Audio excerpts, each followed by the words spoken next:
Are you fascinated by the paranormal and want to hear about encounters that have happened to real-life people in real-life places?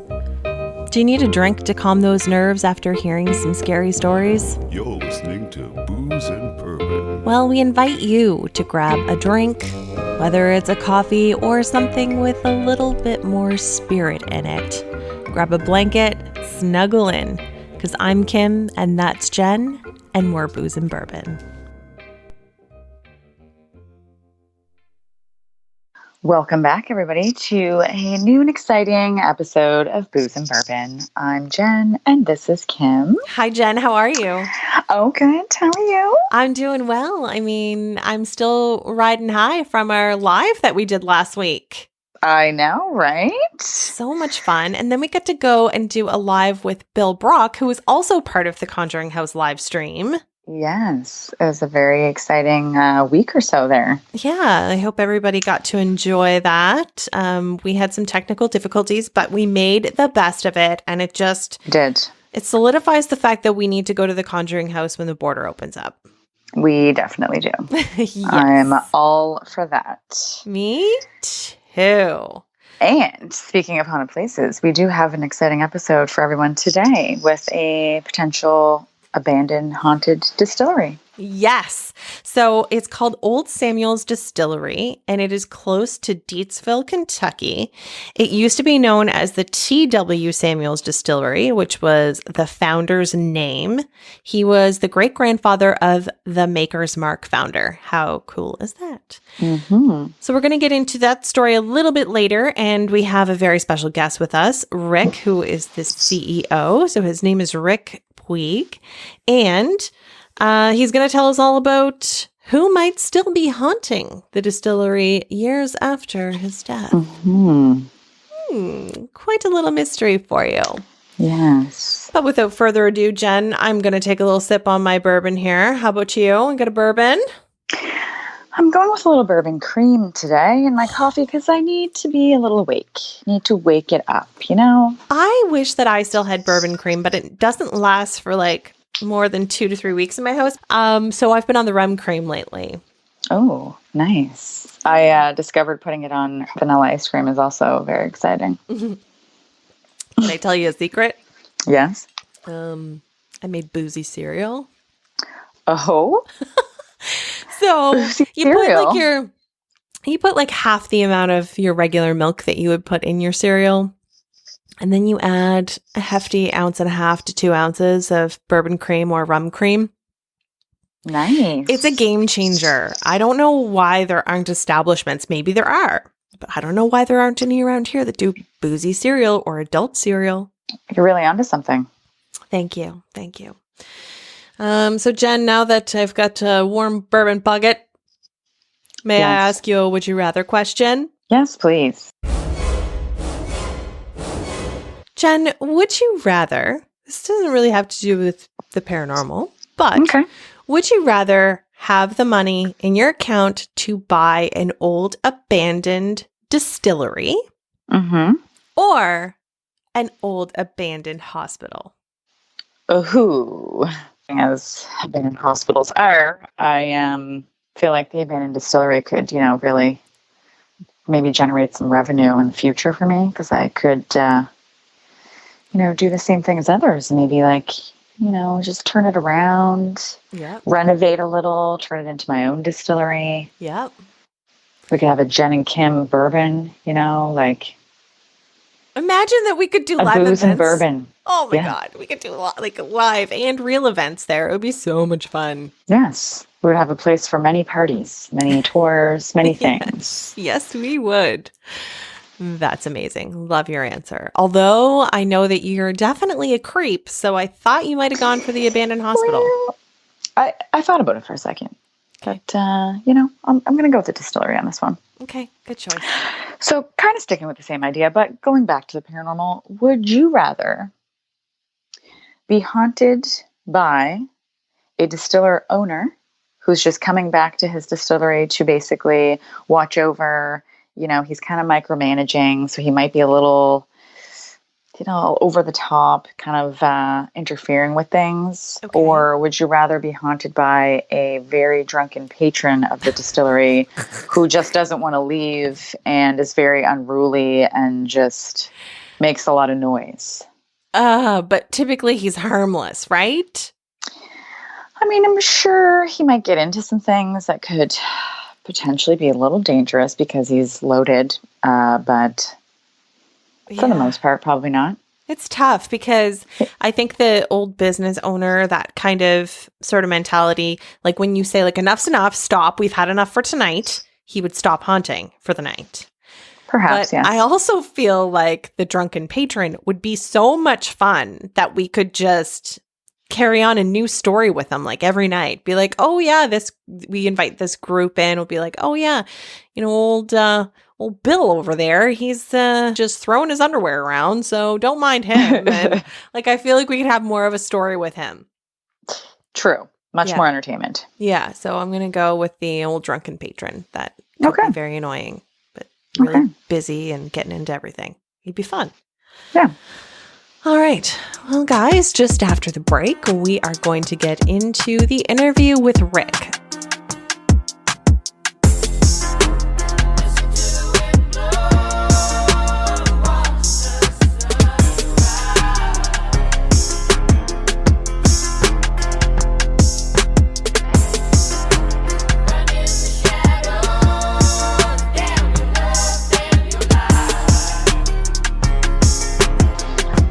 All right, guys. So welcome back, and welcome Rick back as well. Thank you. Yes. I'm going to start off by asking, so how did you come to purchase this property? Right. Good question. I met my partner, Ryan Mollenkoff, who we're working on the project with. I met him about 3 years ago. We were doing a retail store in Lexington, and he was in the reclaimed wood business. And so I hired him to source out some interesting reclaimed wood for us. And so they were, reclaiming old barn wood, going to these barrel houses and reclaiming wood out of the old barrel houses. So we became friends during this project, and started talking, and he knew about another project that I had done similar, which is like a vacation retreat, it's a place where you could do weddings and group events, and we built little cabins. And he said, I know I've got a great place where you could do something like this. It's at an old abandoned distillery in Kentucky. And when he said that, I was really just, so ecstatic at the idea of even doing such a thing. He said, would you be interested in that? And I said, of course I would be interested in that. And from that point forward, we sort of started working on a business plan and thinking about ideas and all these things we could do. And we became close with the owner, the then owner of the property, very, very much so, to where, he really believed in our business plan and wanted to see us preserve the place and not be a company that would, like a big distiller would probably come in there and just tear a bunch of the buildings down, and that wasn't really our approach. And he liked that. And we became very close with him, and spent many, many hours, going over the plan, what we were going to do. And so it was just, that's kind of how it happened in a quick little nutshell. But, in the end, we felt really honored to be the ones who were giving this task of being able to restore this, this historic place. Right. I feel like that's, his legacy kind of going on, and he wanted to make sure that it was passed down to the right people. Are you able to explain at all, like, what happened right after the sale was finalized? Right. So to give you a little bit of history, too, the gentleman, Dr. Arthur Schultheis, was the owner, and he had owned it, I believe, since about the 80s. At one point did water bottling and a couple different businesses in there that was very unique. But basically he was 96 years old, was a physician, did many different things in his time. And was in excellent health. But it was really a shocking event to where right after we finalized everything, and it took us a couple years to, get that all finalized, he's just suddenly passed away, and Crazy. it was a really just shocking. I mean, we thought he was going to live just so much longer, and, we were excited about doing the project with him beside us. And it was just, a really shocking thing. It's just, he was gone. And one day it was like, they called me and told me he had a massive stroke. And I was like, you just couldn't even believe it almost, Wow. So, it's made it, I think, even that much more special that, that connection that we've got as far as, I still feel like he's there with us and, proud of what we're doing. And, so Yeah. that's kind of happened just immediately, right? That's the first thing that happened right after, so from there, it's been quite interesting. That's very unfortunate and very sad, but yeah, I like to think that he's probably watching over you guys and keeping tabs on everything that you're doing. So it's pretty neat because it's going to get into our story a little bit later too. Mm-hmm. Yeah. So and if we see any lightning bolts, we're like, okay, we know that maybe we should back off on that. Or something. I don't know so much about lightning bolts. I think it'll be a little less persuasive than that. That's funny. No, I think I feel like he is there with us and happy to see what we're doing. And, he always told us, he would tell us, he's like, if I was 20 years old, younger, I'd be doing the same thing you boys were doing. And we're like, wow, but you would have been like 76 still. But this guy, he was a worker and he had his heart in this place. And so we feel like it's still there, so. Right. Very good. So can you tell us a little bit about the local landscape, what the distillery looks like today and what the structures look like? Well, we've got basically all of the existing, the original warehouse buildings are there. So it's a lot of metal buildings. You've got the aged metal, it's all, been oxidized over the years. So it shows that really nice character. We're going to keep that look, we're redoing the windows and the roofs and everything else, but we're going to kind of preserve that sort of vintage look that it has. It has, let's see, what else could I explain about it? On the site there are quite a few barrel houses too. The barrel houses that are there are currently owned by Heaven Hill and Maker's Mark. Okay. So we've got quite a few very large barrel houses that are right there, essentially on the property, but just off the property, I guess, if you will. Originally, at the time, those were all originally the T.W. Samuels barrel houses, and they have a really unique shape to them. And I'll have to get you photos of that, but they're much different from the barrel houses that you see them building today. What you see today are just these square, institutional looking buildings, that are just square boxes. These are have a tapered roof line that go up. And then on the very front has sort of almost looks like it would be like a big cupola sort of on the very front gable. Okay. And that was a trademarked design of theirs. And it was supposed to allow for the heat to flow up through the different levels of the floor. So that's a really unique thing that you would see on our site that you wouldn't see somewhere else. The unique characteristics of this barrel house. So yeah, no, that sounds really neat. I'd love to see pictures if you're able to send them to us. Mm-hmm. I will definitely do that. I'll follow up with more photos. We actually have also the original spring house that they use to get all of their limestone water.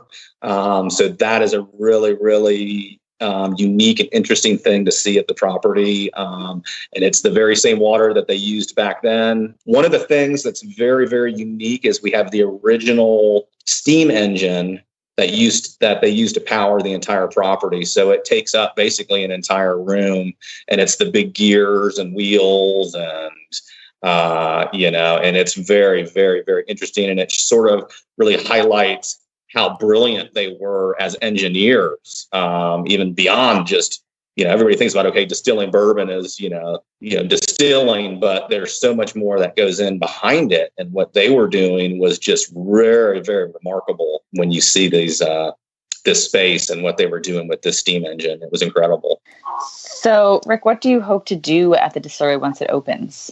I mean, the main thing we want to do is be able to share it with everybody. That's what we're so excited about, that we're so passionate about, because we love it so much, and the people that we show it to, and the people that experience it, we love to see their excitement at these things that they've never seen before. So first and foremost, we want it to be a tourist destination. We want to be able to we're going to do tours. We're also looking at the idea, we're most likely going to probably do night tours as well, which we think is going to provide a whole different level of experience. Mm-hmm. And that's something I'd love to talk with you all about, how we kick around some ideas about some things that might add to that to that experience. But so mainly it's just for people to be able to come out, visit the property, do tours. We'll have a little gift shop like most distilleries. We'll have a craft distillery there. The thing that we want to do a little bit differently is we want to sort of participate with lots of different companies. I mean, this is about sort of the history of bourbon. We'll have a museum there. So we're going to do different projects with different companies. And this is about sort of inclusiveness and working together and sort of highlighting the history of bourbon, where it's been, where it's going, where we are now. And we feel like being able to bring in the other people that are participating in the space, and be able to sort of showcase that, we feel like is really something that's unique. And it's something that sort of gives the visitor another experience that they're not getting somewhere else. And we think that we can also create some really cool bourbon, some different products. We want to do some different things with different people and have everybody experience some unique things. That's great. And Rick, I know that when you and I were talking previously, you had mentioned some glass blowing, right? Which I think is so unique. And the other really cool thing about all of this is that you do kind of want to highlight the paranormal. So I know Jen has a question about why you might think it's haunted later, but in terms of things that you're doing a little bit different from the other distilleries, Jen and I had an opportunity to go visit some last May, and it sounds like what you're doing is completely different. So I would love to have gone there when there was glass blowing. That would have been amazing. For sure. Right. Exactly. And I think you touched on the right point. Is that's what's so cool about the Bourbon Trail, is that everybody has a different experience, and you can get something different everywhere you go. And I think it's really great. And it's great for people visiting. They can see different things and learn about different companies. We are, obviously our experience is going to be unlike any other, because of the history, the buildings, the spaces. I mean, you can't really recreate something like this, and so we want to highlight sort of the artistry behind it all. And in doing so, the glass blowing was a really cool idea. We've got a very, very talented glass artist, on our staff. And we've been collaborating with them on ideas. And so we'll be doing bottles, glasses, we'll be able to sell things like that in our gift shop. We'll have a gallery. And then people can also sort of experience that firsthand if they want to. We'll do different types of tours. And so, you could do a 30-minute, 1-hour tour, or you could do more of an extended tour where you could have more of a hands-on experience to go in and be part of making a bottle, maybe making your own bottle that you can take home and keep. So again, it's just, it's about the experience. We're trying to develop things that people really remember, that they enjoy doing. They'll go home, tell their friends and family about it, and they'll be able to take something home with them that's handmade and artistic. And Yeah. So we'll have a gallery. Like I said, we'll have a museum. We'll have a gallery there too with artwork and things like that are specific to bourbon. We've got all the old blueprints, for example, the buildings, like the old blue style, blueprints that we're going to make amazing art. And so it's going to be an artistic endeavor, I guess you'd say. That sounds great. Sorry, I've got a cat walking across the screen. As a black cat too. Is that like, should I be worried about that? I know, you just crossed your path. Well, what makes you believe that there may actually be some spirits still lingering on the property? I think first and foremost, our connection that we had with the doctor, just, I feel it, I feel him kind of there with us, but also more than that, at the time, this was one of the biggest distilleries in the world. And there was, at any point in time, there was about 800 to 1,000 people working here. Wow. And that definitely puts things into perspective. Oh my God. Yeah. I mean, it gives me goosebumps just saying it because, and it was just one of the biggest. And the thing about it is it was just kind of cut short before its time, it was just, so it was closed down in the 50s, essentially. And now you look at what's happened with bourbon and, I feel like they never got their fair shot, if that makes sense, So I feel like, when you've got so many people that put their heart into something for so long, and it was just, how could there not be, I'm thinking, how could there not be? But for me, I'm sort of interpreting it more as these are really positive, like, they're like pushing us along, they're like helping us, essentially supporting what we're doing, because it is kind of like this underdog story, it's like this thing was just left here and it was just left to just disintegrate, and it's like, we're kind of like, nope, not so fast, this, we're coming back in, this place needs to be, people need to see and learn about what these people did during this time. So I just feel like, again, like, I think when you've got so many people that put their heart into something for so long, in my mind, I feel like, how could there not be, some sort of presence there, Mm-hmm. Exactly. Sure. Yeah. And I'm sure that, if you or somebody else on your crew went to one of these structures that's abandoned and has been for a while, you're automatically going to get that eerie feeling as well. So it'd be interesting to see if anybody hears any noises over the next little while, or we've definitely heard noises and stuff. Yeah. Like banging on metal.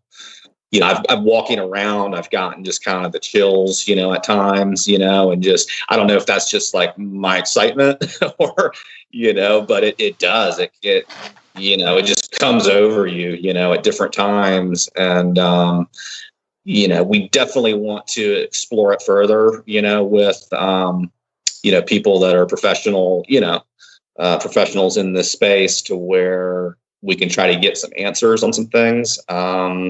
And again, it's like, my feeling is that it's a really positive thing, and it feels good to know that, you've got that support, and that it's this thing like, hey, we want to shine again. It's time for us to be in the spotlight again, Yeah. Oh, I think it's fantastic what you're doing. I'm so excited for you. I'm jealous that Jen and I cannot be there, though, because I know that Jen would be getting with the Ouija board and I'd be dusting off the spirit box and we would be asking so many questions. Yeah.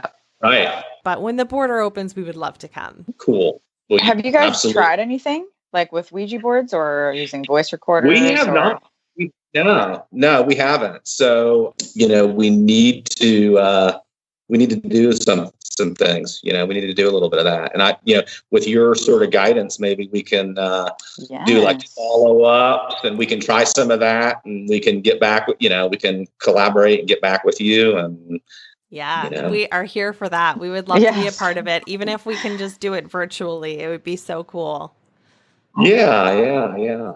So we can sort of figure out the best way to do that. We can video, some things and record some things, and that would be cool. I think that is a great plan. Definitely. So Rick, I just wanted to thank you so much for coming on the show today. And if there's anything else that maybe we missed about Old Samuels Distillery, definitely say it now. And I'd also like everybody to hear where they can follow you guys on social media and maybe even pay you a visit. Right, sure. So you can find us on Instagram. It's Old Samuels, just Old Samuels. You can find us. On the web, you can find us at oldsamuels.com. If anybody would like to email, they could email to Rick at oldsamuels.com.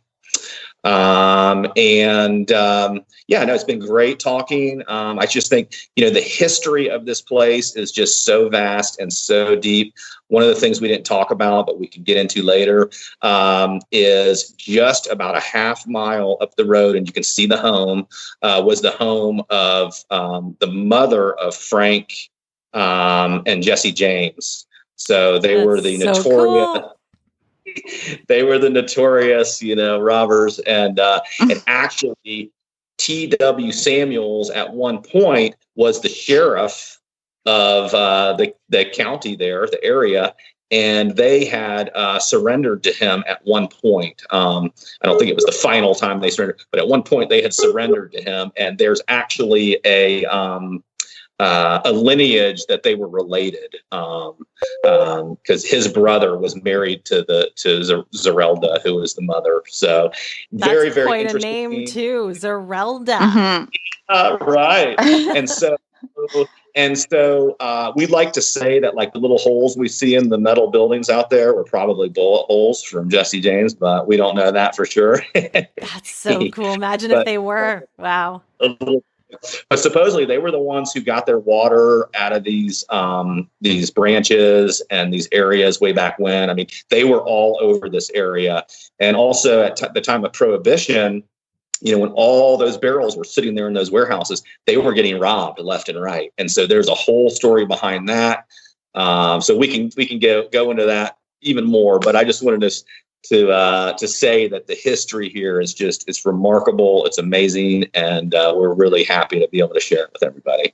That's awesome. Well, thank you so much again. And we really look forward to working with you and figuring out who your ghosts are. Yes, we do.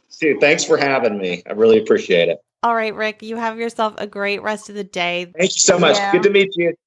See ya. Bye. Booze and Bourbon is part of the ABV network. For more information or to advertise on the show, please head over to abvnetwork.com. Thanks for listening, and cheers. This has been a Steve Akeley production.